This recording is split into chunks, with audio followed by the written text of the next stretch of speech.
കുറച്ച് നാളുകൾക്ക് മുമ്പ് ഇങ്ങനെ പത്തനംതിട്ട സൈഡിൽ ധ്യാനിപ്പിക്കാൻ ഒരു ശുശ്രൂഷയ്ക്ക് വേണ്ടി പോയ സമയത്ത് അവിടുന്ന് ഒരു കൊച്ചനെ ഇങ്ങനെ കളിയാക്കി കാട്ടിലെ അച്ഛൻ എന്നൊക്കെ പറഞ്ഞിട്ട് കാട്ടിലിരുന്നിട്ടാണ് എല്ലാ ടോക്കുകൾ എടുക്കുന്നത്. കാടല്ല ഇത്, ധ്യാന കേന്ദ്രത്തിന്റെ ക്യാമ്പസ് ആണ്.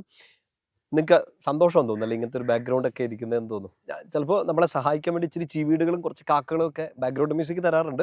വചനം കേൾക്കുന്നതിൽ അത് ബുദ്ധിമുട്ടിക്കുന്നില്ല എന്ന് ഞാൻ കരുതുന്നു. ഉണ്ടെങ്കിലും ജസ്റ്റ് അഡ്ജസ്റ്റ് ചെയ്യുക. പ്രിയപ്പെട്ട സൗരങ്ങൾ, ഇന്ന് നമ്മളൊരു മുട്ടൻ ഉപദേശം തരാൻ പോകണം. ഒരു വലിയ ഉപദേശം വിശുദ്ധ ഗ്രന്ഥത്തിലെ അച്ഛൻ തരുന്ന ഉപദേശമല്ല, ഒരപ്പൻ തരുന്ന ഉപദേശമാണ്. നമുക്ക് ഈ ഓഗസ്റ്റ് മാസത്തിലെ പ്രധാനപ്പെട്ട തിരുനാളുകളിലൊന്നാണ് ഈ ഓഗസ്റ്റ് 27-നും 28-നും ഒരമ്മയുടെയും മകന്റെയും തിരുനാൾ നമ്മൾ ആഘോഷിക്കുന്നുണ്ട് അല്ലേ. രണ്ട് തിരുനാളുകൾ, ഒന്ന് വിശുദ്ധ മോണിക്കയുടേതാണ്, രണ്ട് മകനായ വിശുദ്ധ അഗസ്തീനോസ് പുണ്യാളൻ്റെതാണ്.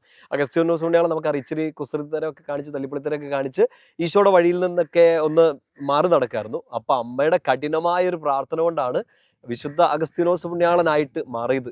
തല്ലിപ്പൊളിത്തരൊക്കെ മാറ്റി ഈശോയുടെ പ്രിയപ്പെട്ട മിടുക്കനായ വിശുദ്ധൻ, വലിയ ഫിലോസഫർ, വലിയ തിയോളജിയൻ ഒക്കെ ആയിട്ട് മാറിയതാണ് വിശുദ്ധ അഗസ്തീൻ. അപ്പോൾ ശരിക്കും ഈ അമ്മ ഒത്തിരി ഉപദേശിച്ചു കാണും അല്ലേ, അതിനേക്കാൾ കൂടുതൽ പ്രാർത്ഥിച്ചിട്ടുണ്ടാകും.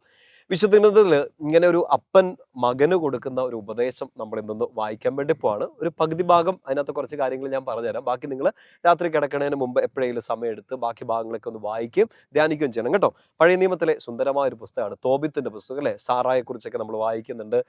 കല്യാണം നടക്കാതെ പോയത്, പ്രിയപ്പെട്ട നമ്മുടെ റഫായൽ മാലാഖയെ കുറിച്ചൊക്കെ പറഞ്ഞു തരുന്ന സുന്ദരമായ പുസ്തകമാണ് തോബിത്തിന്റെ പുസ്തകം.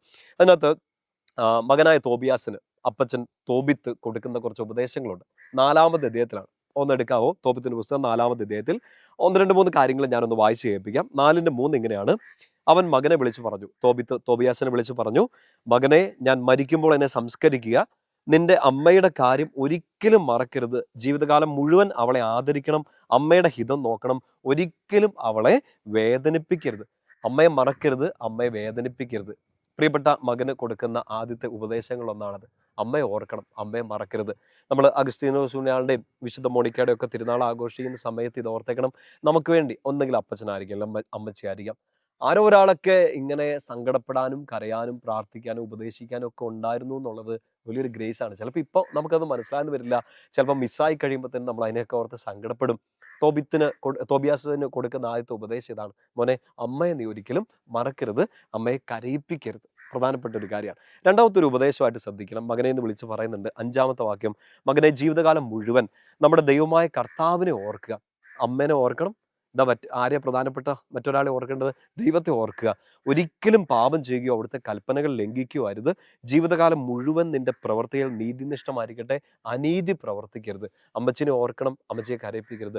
ദൈവത്തെ ഓർക്കണം, പാപങ്ങളൊന്നും ചെയ്യരുത്, അനീതിയുടെ വഴിയിലേക്ക് പോകരുത്. മകന് കൊടുക്കുന്ന രണ്ടാമത്തെ ഉപദേശമാണ്. മൂന്നാമത്തെ വലിയൊരു പ്രധാനപ്പെട്ട ഉപദേശം, ഇതിനിടയ്ക്ക് കുറെ കാര്യങ്ങളുണ്ട് കേട്ടോ.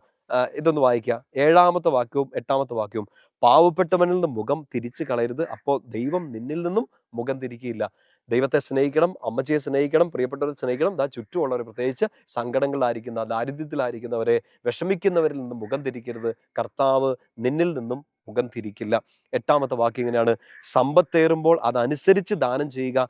കുറച്ചേ ഉള്ളൂവെങ്കിൽ അതനുസരിച്ച് ദാനം ചെയ്യാൻ മടിക്കരുത്. എന്ന് വെച്ചാൽ മറ്റുള്ളവരെ സഹായിക്കണം. എന്ന് വെച്ചാൽ കുറെ പൈസ എടുത്ത് കൊടുക്കാമെന്ന് മാത്രമല്ല, നമുക്ക് ഈ കിട്ടിയിരിക്കുന്ന സമയമുണ്ട്, നമുക്ക് കിട്ടിയിരിക്കുന്ന ബോധ്യങ്ങളുണ്ട്, നമുക്ക് കിട്ടിയിരിക്കുന്ന വചനത്തിന്റെ ശക്തിയുണ്ട്. അതെല്ലാം നമുക്ക് ദാനമായി കിട്ടിയത് പൗലോസിലേക്ക് പറയുന്നില്ലേ, അത് ദാനമായിട്ട് കൊടുക്കണം. കുറച്ചേ ഉള്ളെങ്കിൽ ആ കുറച്ച് കൊടുക്കണം. സമയമുണ്ട്, ആ സമയം കൊടുക്കണം. നമ്മുടെ പ്രിയപ്പെട്ടവർക്ക് വേണ്ടി സ്നേഹമുണ്ട്, അത് സ്നേഹം പ്രിയപ്പെട്ടവർക്ക് വേണ്ടി കൊടുക്കണം. മറ്റൊരു പ്രധാനപ്പെട്ട ഉപദേശമാണ് 12-ാമത്തെ വാക്യം, തോബിത്ത് 4:12, എല്ലാത്തരം അധാർമികതയിൽ നിന്നും നിന്നെ കാത്തുകൊള്ളുക.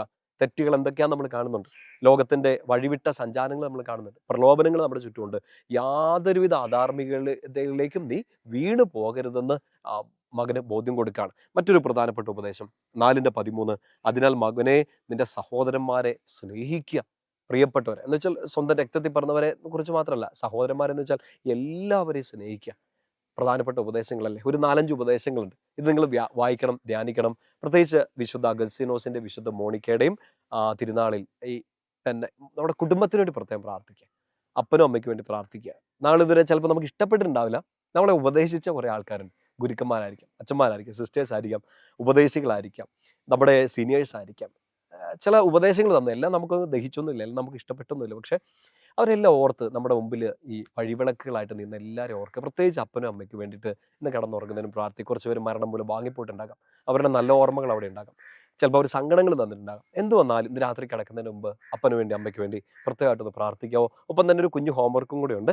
4-ാമത്തെ അധ്യായത്തിൻ്റെ 14 മുതൽ 20 വരെയുള്ള വാക്യങ്ങൾ വായിക്കണം. 20-21 വരെയുള്ള വാക്യങ്ങൾ, 14 മുതൽ തുടർന്നുള്ള ഈ അധ്യായം അവസാനിക്കുന്നവരെ വായിക്കുക. അതിനകത്ത് കുറച്ചും കൂടെ ഉപദേശങ്ങൾ മകന് കൊടുക്കുന്നുണ്ട്. നിങ്ങളത് മുഴുവനായിട്ടൊന്ന് വായിച്ച് നിങ്ങൾക്ക് വളരെയധികം ഹൃദ്യമായി തോന്നിയ നിങ്ങളുടെ ഹൃദയത്തോട് ഇതെനിക്ക് വേണ്ടി ഈശോ തന്നൊരു ഉപദേശമാണെന്ന്, വചനം ഇന്ന് എനിക്ക് തന്നതാണെന്നുള്ള ആ ഒരു ബോധ്യം കിട്ടുന്നുണ്ടെങ്കിൽ ആ വചനം ഒന്ന് നിങ്ങൾ നന്നായിട്ട് അടയാളപ്പെടുത്തി ഇടുക. അത് പ്രാർത്ഥിച്ചിട്ട് കിടക്കുക. ഒപ്പം തന്നെ കമൻറ്റ് ബോക്സിൽ വന്നിട്ടേക്ക് കേട്ടോ. ഓരോരുത്തർക്കും ഓരോ വചനങ്ങളൊക്കെ ആയിരിക്കും കിട്ടുന്നത്. കമൻറ്റ് ബോക്സൊക്കെ എടുത്ത് വായിക്കുമ്പോഴത്തേനും എല്ലാവർക്കും കിട്ടിയ വചനങ്ങളൊക്കെ നമുക്കൊന്ന് അറിയാൻ വേണ്ടി പറ്റും. അതൊരു വലിയ അനുഗ്രഹമായിട്ട് മാറട്ടെ. നമുക്ക് പ്രത്യേകമായിട്ട് നമ്മുടെ കുടുംബങ്ങൾക്ക് വേണ്ടി, മാതാപിതാക്കൾക്ക് വേണ്ടി പ്രാർത്ഥിക്കാം. നിങ്ങളെയും നിങ്ങളുടെ കുടുംബത്തെയും ഈശോ പ്രത്യേകമായിട്ട് അനുഗ്രഹിക്കട്ടെ. അഭിഷേകം നിറഞ്ഞൊരു ഭവനമായിട്ട് നിങ്ങളുടെ ഭവനം, കുടുംബാംഗങ്ങളെല്ലാം മാറട്ടെ. നമ്മുടെ കർത്താവ് ഈശോ മിശിഹായുടെ കൃപയും പിതാവായ ദൈവത്തിൻ്റെ സ്നേഹവും പരിശുദ്ധാത്മാവിൻ്റെ സഹവാസവും കൂടി ഉണ്ടായിരിക്കട്ടെ, ഇപ്പോഴും എപ്പോഴും എന്നേക്കും. ആമേൻ. ഈശോ മിശിഹായ്ക്ക് സ്തുതിയായിരിക്കട്ടെ.